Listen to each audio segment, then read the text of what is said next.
Hi ಎಲ್ರಿಗೂ ನಮಸ್ಕಾರ. Welcome back to my new video.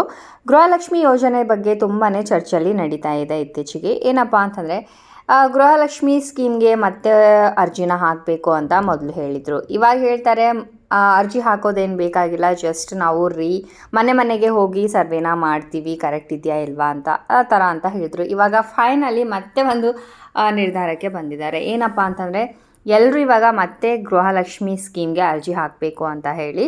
So ಈ ಒಂದು ಅರ್ಜಿಯಲ್ಲಿ ಹೋಗಿ ಹಾಕಬೇಕು. ಇವಾಗ ಮನೆಯಲ್ಲೆಲ್ಲ ಸ್ವಲ್ಪ ಏಜ್ ಆದವರು ಇರ್ತಾರೆ, ಅವರು ಲೈನಲ್ಲಿ ಕ್ಯೂ ಅಲ್ಲಿ ನಿಂತ್ಕೊಂಡು ಅರ್ಜಿ ಹಾಕಲಿಕ್ಕೆ ಆಗಲ್ಲ. ಸೊ ಅಂಥವ್ರಿಗೆ ಬೇರೆ ಆಪ್ಷನ್ ಕೊಟ್ಟಿದ್ದಾರೆ.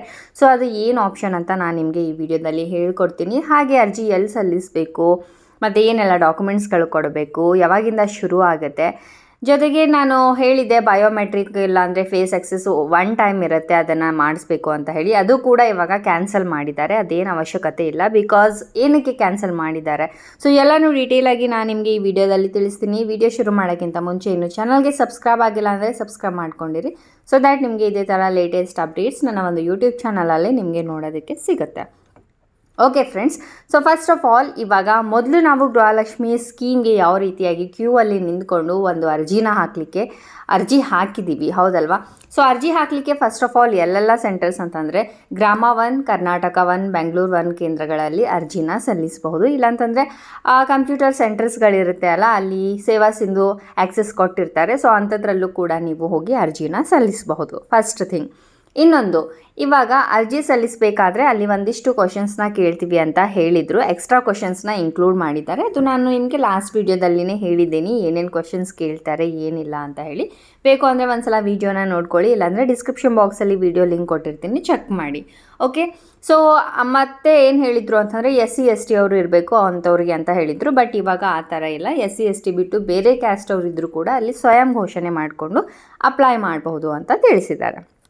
ಇದು ಬಂದುಬಿಟ್ಟು ನಾರ್ಮಲ್ ಪೀಪಲ್ಗೆ ಸೇಮ್ ಥಿಂಗ್. ನೀವು ಅಲ್ಲಿ ಕ್ಯೂ ನಿಂತ್ಕೊಂಡು ಅರ್ಜಿನ ಸಲ್ಲಿಸಬೇಕು. ಇನ್ನೇನು 2 ದಿವಸದಲ್ಲಿ ಶುರು ಆಗುತ್ತೆ ಅರ್ಜಿ ಹಾಕಲಿಕ್ಕೆ. ಸೊ ಎಲ್ಲ ಡಾಕ್ಯುಮೆಂಟ್ಸ್ಗಳು ರೆಡಿ ಮಾಡ್ಕೊಂಡು ಇಟ್ಕೊಳ್ಳಿ. ಸೊ ಇವಾಗ ಏಜ್ ಆದವರು ಇರ್ತಾರೆ, ಅವ್ರಿಗೆ ಕ್ಯೂ ಅಲ್ಲಿ ನಿಂತ್ಕೊಂಡು ಇದು ಮಾಡೋಕ್ಕೆಲ್ಲ ಆಗಲ್ಲ. ಸೊ ಅಂಥವ್ರು ಏನಪ್ಪ ಅಂತಂದರೆ ಅವ್ರಿಗೆ ಸಹಾಯಕಿ ಅಂತ ಕೊಡ್ತಾರೆ. ಅಂಗನವಾಡಿ ಕಾರ್ಯಕರ್ತರು ಏನಿರ್ತಾರೆ ಅಲ್ವಾ, ಅವ್ರ ಮೊಬೈಲಲ್ಲಿ ಸೇವಾ ಸಿಂಧು ಪೋರ್ಟಲನ್ನು ಆಕ್ಸೆಸ್ ಮಾಡುವಂಥದ್ದು ಒಂದು ಆ್ಯಪ್ನ ಕೊಟ್ಟಿರ್ತಾರೆ. ಸೊ ಅವರು ಮನೆ ಮನೆಗೆ ಹೋಗಿ, ಮನೆಗೆ ಅಂತಂದರೆ ಯಾವ ಮನೆಯಲ್ಲಿ ಏಜ್ ಆದವರು ಇರ್ತಾರೆ ಅವರಿಗೆ ಹೋಗೋಕ್ಕೆ ಕ್ಯೂ ಅಲ್ಲಿ ನಿಂತ್ಕೊಳ್ಳೋಕ್ಕೆ ಆಗಲ್ಲ ನೋಡಿ. ಸೊ ಅಲ್ಲಿ ಹೋಗಿಬಿಟ್ಟು ಆ ಒಂದು ಮೊಬೈಲ್ ಆ್ಯಪ್ ಥ್ರೂನೇ ಅವ್ರದ್ದೆಲ್ಲ ಡೀಟೇಲ್ಸ್ನ ತೊಗೊಂಡ್ಬಿಟ್ಟು ಅವ್ರ ಮುಂದ್ಗಡೆನೇ ಅರ್ಜಿನ ಸಲ್ಲಿಸಿ ಕೊಡ್ತಾರೆ. ಓಕೆನಾ? ಅವರು ಕೇಳ್ತಾರೆ, ಏನೆಲ್ಲ ಕ್ವಶನ್ಸ್ ಕೇಳ್ತಾರೆ ಅದನ್ನು ಆನ್ಸರ್ಸ್ ಮಾಡಿಬಿಟ್ರೆ ಮುಗೀತು. ಅವರು ನಿಮ್ಮ ಎದುರುಗಡೆನೇ ಅರ್ಜಿ ಹಾಕಿಬಿಟ್ಟು ಸಬ್ಮಿಟ್ ಮಾಡಿ ಕೊಡ್ತಾರೆ ನಿಮಗೆ. ಇದು ಬಂದುಬಿಟ್ಟು ಏಜ್ ಆದವರಿಗೆ. ಆ್ಯಂಡ್ ಎಸ್, ನಾನು ಮೊದಲೇ ಹೇಳ್ದಂಗೆ ಒನ್ ಟೈಮ್ ಬಯೋಮೆಟ್ರಿಕ್ ಮತ್ತು ಫೇಸ್ ಆಕ್ಸೆಸ್ ಇರುತ್ತೆ ಅಂತ ಹೇಳಿದೆ. ಬಟ್ ಇವಾಗ ಅದು ಕ್ಯಾನ್ಸಲ್ ಮಾಡಿಬಿಟ್ಟಿದ್ದಾರೆ. ಏನಕ್ಕೆ ಅಂತಂದರೆ ಬಯೋಮೆಟ್ರಿಕ್ ಎಲ್ಲ ಬೇಡ ಅಂತ ಹೇಳಿದ್ದಾರೆ. ಆ್ಯಂಡ್ ಇನ್ನೊಂದು ಫೇಸ್ ಆಕ್ಸೆಸ್ ಮಾಡಬೇಕು ಅಂತ ಅಂದ್ಕೊಂಡಿದ್ರು. ಬಟ್ ಅದಕ್ಕೂ ಕೂಡ ಡೇಟಾ ಜಾಸ್ತಿ ಇಡುತ್ತೆ. ಬಿಕಾಸ್ ಪ್ರತಿಯೊಬ್ಬರದ್ದು ಫೋಟೋ ತೊಗೊಂಡ್ಬಿಟ್ಟು ಅಲ್ಲಿ ಅಪ್ಲೋಡ್ ಮಾಡಲಿಕ್ಕೆ ಡೇಟಾ ತುಂಬ ಜಾಸ್ತಿ ವೇಸ್ಟ್ ಆಗುತ್ತೆ, ಬೇಡ ಅಂತ ಹೇಳಿಬಿಟ್ಟು ಈ ಫೇಸ್ ಆಕ್ಸೆಸ್ ಕೂಡ ಇವಾಗ ರಿಮೂವ್ ಮಾಡಿದ್ದಾರೆ. ಸೊ ಇವಾಗ ಏನಪ್ಪ ಅಂತಂದರೆ ಸೇಮ್ ಥಿಂಗ್, ನೀವು ಲಾಸ್ಟ್ ಟೈಮ್ ಹೇಗೆ ಗೃಹಲಕ್ಷ್ಮಿ ಸ್ಕೀಮ್ಗೆ ಅಪ್ಲೈ ಮಾಡಿದ್ದೀರಾ ಅದೇ ಥರ ಇರುತ್ತೆ. ಆದರೆ ಇವಾಗ ಒಂದಿಷ್ಟು ಸತ್ತೋಗಿರೋರು ಇರ್ತಾರಲ್ವ, ಸೊ ಅವ್ರ ಹೆಸರು ಮೇಲೆ ಕೂಡ ಅಮೌಂಟ್ ಎಲ್ಲ ತೊಗೋತಾ ಇದ್ರು. ಸೊ ಅಂಥವರು ಡಿಲೀಟ್ ಆಗ್ತಾರೆ. ಹಾಗೆ IT ಫೈಲ್ ಯಾರೆಲ್ಲ ಮಾಡ್ತಿರ್ತಾರೆ, ಸೊ ಅಂಥವರು ಡಿಲೀಟ್ ಆಗಿದ್ದಾರೆ. IT ಫೈಲ್ ಅಂತಂದರೆ ಗೌರ್ಮೆಂಟ್ ಜಾಬ್, ಪ್ರೈವೇಟ್ ಜಾಬ್ ಇರಬೇಕಂತಾನೆ ಏನಿಲ್ಲ. ನೀವಿವಾಗ ಲೋನ್ ತೊಗೊಂಡಿದ್ದೀರಾ ಗೌರ್ಮೆಂಟ್ ಕಡೆಯಿಂದ ಅಥವಾ FD ಇಟ್ಟಿದ್ದೀರಾ ಅಂತಂದರೆ ಅದು ಕೂಡ IT ಫೈಲ್ ಆಗಿ ಕನ್ಸಿಡರ್ ಆಗುತ್ತೆ. ಸೊ ಅಂಥವ್ರದ್ದು ಕೂಡ ಗೃಹಲಕ್ಷ್ಮಿಗೆ ಅಪ್ಲೈ ಮಾಡಲಿಕ್ಕೆ ಬರಲ್ಲ. ಆ್ಯಂಡ್ ಯಾರೆಲ್ಲ ಅಪ್ಲೈ ಮಾಡಿದ್ರು ಅವ್ರದ್ದು ಈ ಒಂದು ಯೋಜನೆ ಕ್ಯಾನ್ಸಲ್ ಮಾಡಿದ್ದಾರೆ. ಓಕೆನಾ? ಆ್ಯಂಡ್ ಒಂದಿಷ್ಟು ಕ್ವಶನ್ಸ್ಗಳನ್ನು ಎಕ್ಸ್ಟ್ರಾ ಆ್ಯಡ್ ಮಾಡಿದ್ದಾರೆ. ನೀವು ಅಪ್ಲೈ ಮಾಡಬೇಕು ಅಂತಂದರೆ ನಿಮ್ಮ ಒಂದು ಬ್ಯಾಂಕ್ ಡೀಟೇಲ್ಸ್ ಕರ್ನಾಟಕದ ಅಡ್ರೆಸ್ ಆಗಿರಬೇಕು. ಇಲ್ಲಾಂತಂದರೆ ಆಟೋಮೆಟಿಕ್ಕಾಗಿ ಸ್ಕೀಮ್ ಕ್ಯಾನ್ಸಲ್ ಆಗೋಗುತ್ತೆ. ಸೊ ನೋಡ್ಕೊಳ್ಳಿ ಯಾವ ಬ್ಯಾಂಕ್ ಅಕೌಂಟ್ ನೀವು ಕೊಡ್ತಾ ಇದ್ದೀರಾ ಅಂತ ಹೇಳಿ.